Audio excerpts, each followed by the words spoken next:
Hi guys, I want to welcome you back to my YouTube channel, Defeating Cancer. And today I have my very best friend, this is Scott Gammon, and we're going to be going over some questions today that when doing surveys talking to cancer patients, these are the top 10 things not to say to a cancer patient. Now, before we go over these top 10 things, and they're not going to be in any particular order, I do want to let you know that it's very difficult and it's very hard when you meet somebody with cancer to know what to say. As a matter of fact, I've got prostate cancer, and when I meet other people that have other cancers, including prostate cancer, it's hard for me to know what to say to them as well. So I understand. So this isn't a criticism in any way. However, in doing surveys, these are the top 10 things that cancer patients have said that they would prefer people not say to them. So we're going to try to make it a little bit humorous and a little bit fun. So I've got these 10 things that people say. I've got them in a bowl, and we're going to pull them out one by one, and we're going to read them and go over them just for a few minutes. And hopefully, not only will it be entertaining, but it will be informative as well. So if you don't mind, if you could like this video and hit the subscribe button, and I would really appreciate your comments down below. What questions do you think would be offensive, and what questions do you think would be appropriate to say to somebody with cancer? So Scott, I'm gonna let you pull the first one out and read it, and we'll talk about that for a second. All right, the first one is, I know someone that had that type of cancer and they didn't have any problem.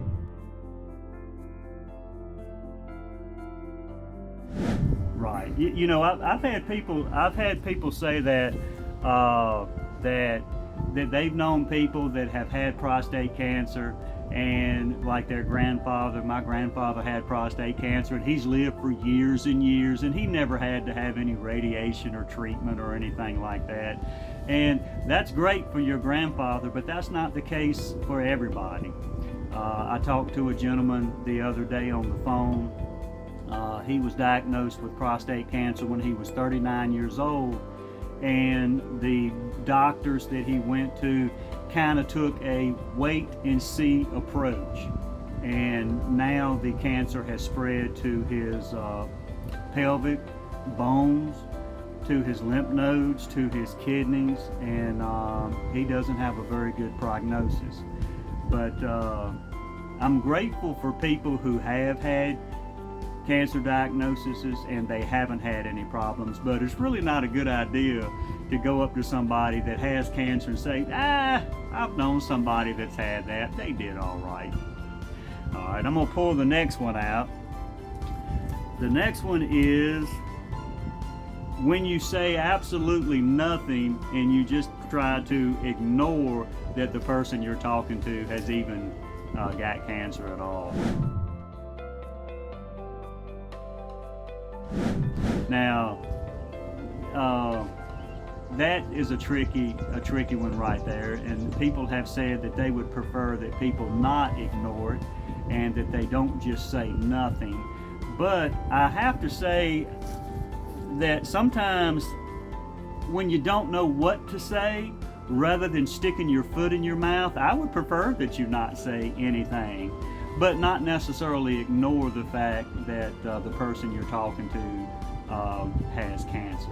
So I'm not going to say that that is offensive necessarily to me, but it may be offensive to somebody else that has cancer to just ignore it and act like it doesn't exist at all. What do you think? That's right, yeah. Sometimes it might be better just to say, well, we'll be praying for you, or at least say something.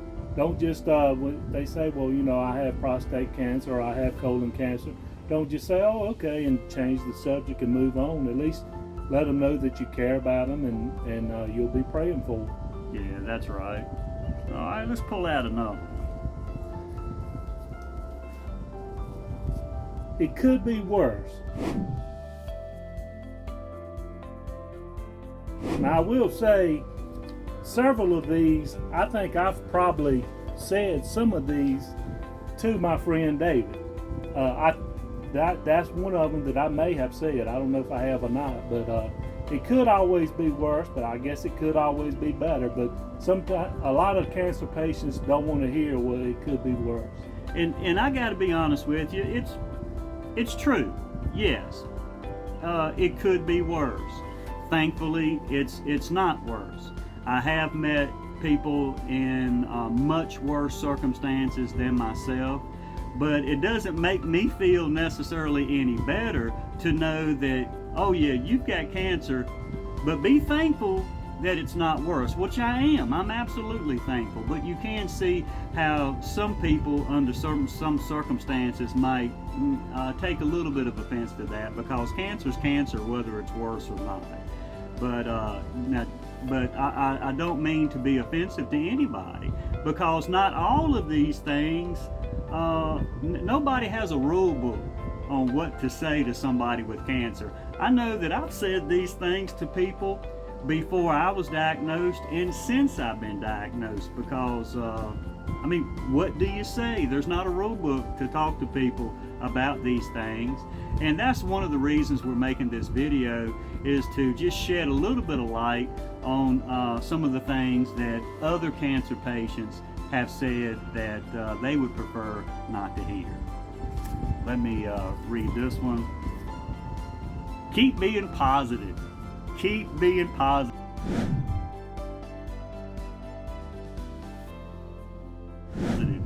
Well, to be honest with you,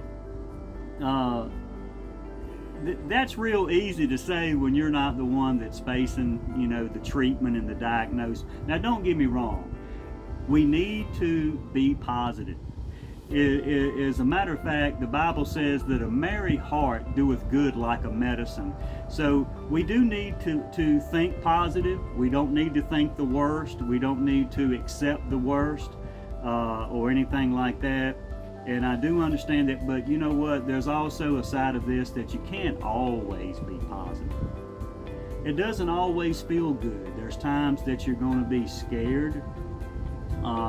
There's times that I can go through the day and I'm not thinking about, I'm busy doing things in my day-to-day life, and I'm not even thinking about cancer.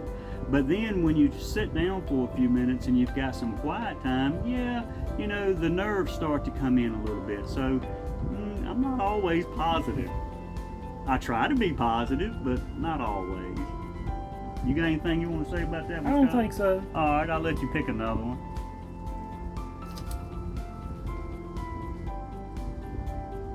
You've got the good kind of cancer. It spreads slow.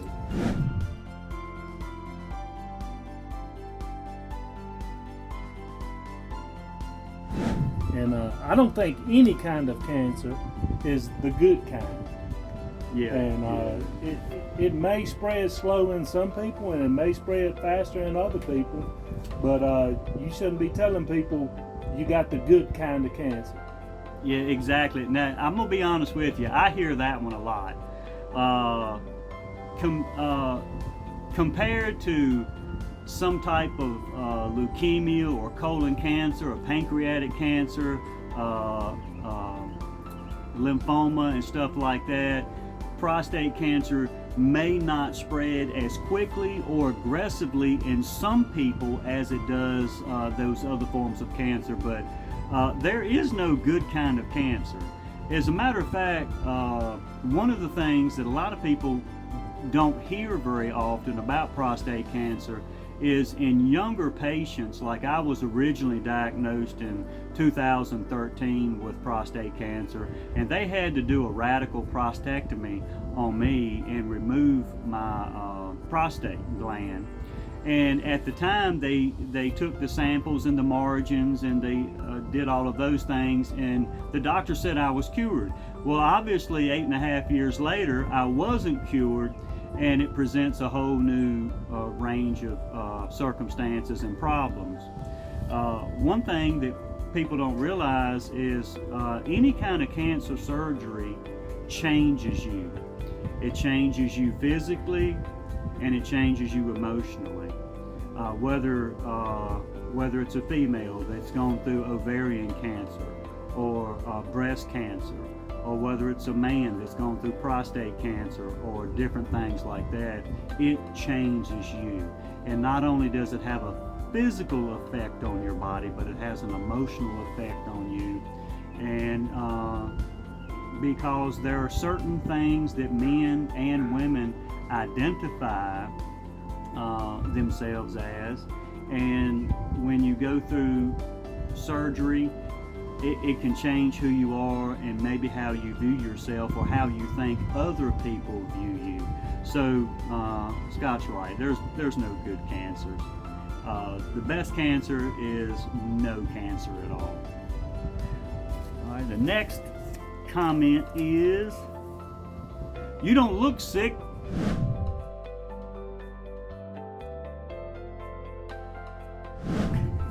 What do you think about that one, Scott? Yeah, I would hate to be on the other end of the, well, you do look sick, but yeah, you don't look sick is not something you want to tell people, and you also don't want to say you do look sick.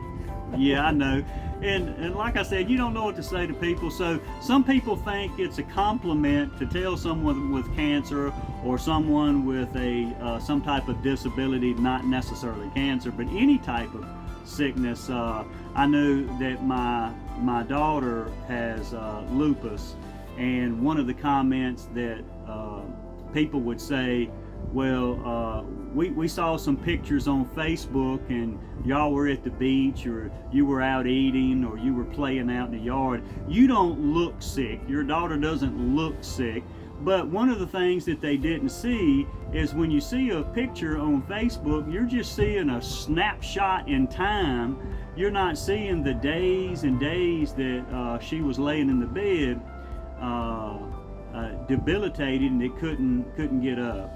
And so you have good days and you have bad days, and just because you see a picture or you see somebody out at Walmart or grocery shopping and they don't look sick, you're just seeing them for that moment in time. You're not seeing them in their day-to-day lives. So you don't look sick really isn't a compliment. All right, Scott, let's see what the next one is.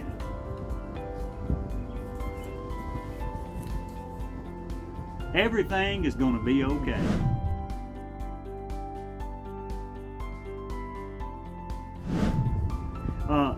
Now, I got to be honest, I say that a lot. And the reason I say that is because I don't want to discourage somebody. I don't want to make them think that things are not going to be okay. And I want them to be encouraged that, hey, you're going to be all right. But the truth is, I don't know if they're going to be all right or not. I'm praying that they'll be all right. I'm believing God that they're going to be all right. And I'm trusting that the cancer treatments that they're undergoing, that they're going to be helpful and they're going to be all right. But a lot of times, it's not offensive to me. But it is offensive to a whole lot of other people when you tell them, hey, everything's going to be all right, when they've just left the doctor's office and they've got a horrible report. So sometimes it's kind of hard to be encouraged by somebody saying that. And that's another one that I think I've probably said to you, that everything's going to be all right. And you know what? I believe everything is going to be all right.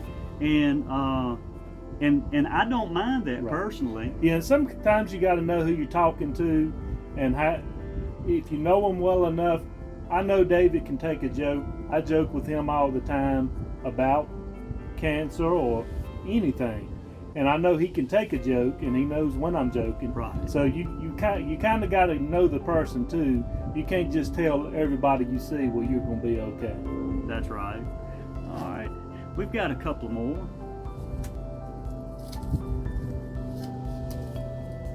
My uncle had that, or my dad had that, or anybody had that.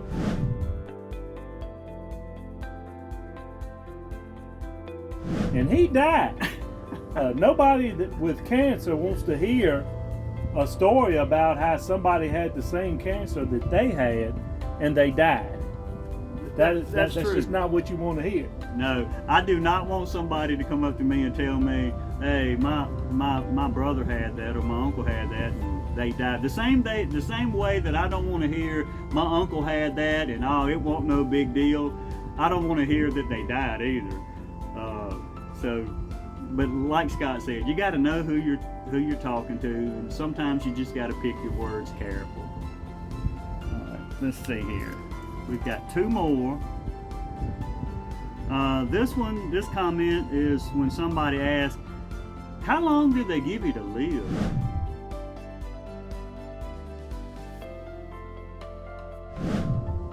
How long do they give you to live? Now, I haven't had that severity of a conversation with my doctor and my oncologist. My prognosis is better than this comment, but for somebody who has an awful prognosis and they've been given a short period of time to live, that's not something they want to talk about. When my dad had lung cancer and bone cancer, it eventually went to his brain. We didn't talk about it. I didn't ask him what the doctor had said, how long he had to live, and I got to tell you, he didn't live long.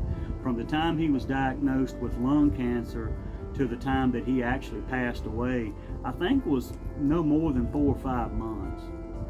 And so that's not really something you want to ask somebody, how long does a doctor say you have? Yeah, I think that's something that if somebody wants to share, they'll share with you. But if they don't want to share it, I'm not going to be asking how long you got to live. Number one, the doctors can give you a timeline or a guesstimate, but they really don't know. But it's just not something good to say how long you got to live, whether you got cancer or anything. Yeah, it doesn't necessarily have to be cancer. All right, Scott. Last one. This is the last one of the 10. Everything happens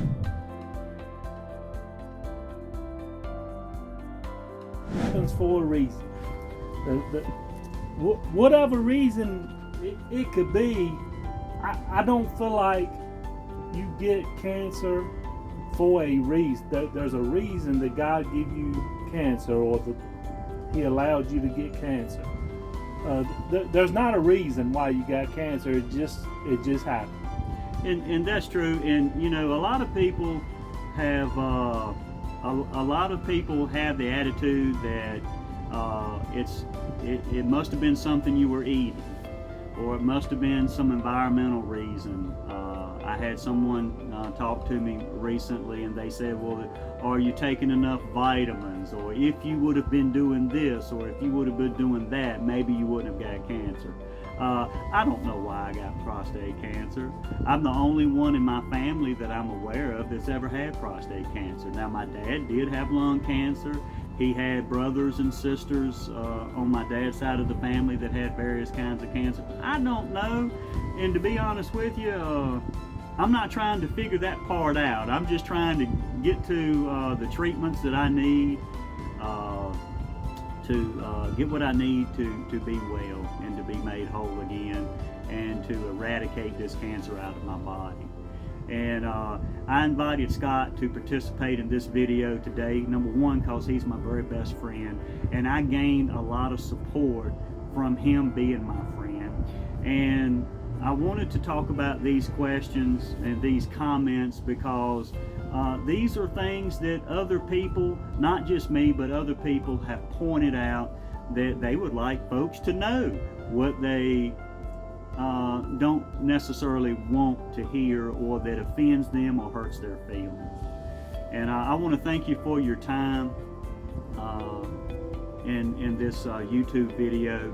Do me a favor, please like this video, subscribe, and when you subscribe, if you'll go down in the comments and just let me know that you subscribe. But because of the topic that we've been talking about today, I would really appreciate it if you would put in the comments below some of the things that cross your mind about what if you were in this situation, or maybe you have been sick, you've had some other type of disability, some other type of illness, whether it's been cancer or not. I would appreciate if you would put your comments down on what people have said to you that's maybe been offensive or hurt your feelings, or some suggestions of things that people could say to make you feel better. And I just want to thank you for tuning in. I appreciate it. I will be leaving tomorrow, going to Johns Hopkins to start my radiation therapy, and I'll catch up with you later on. Thanks, guys.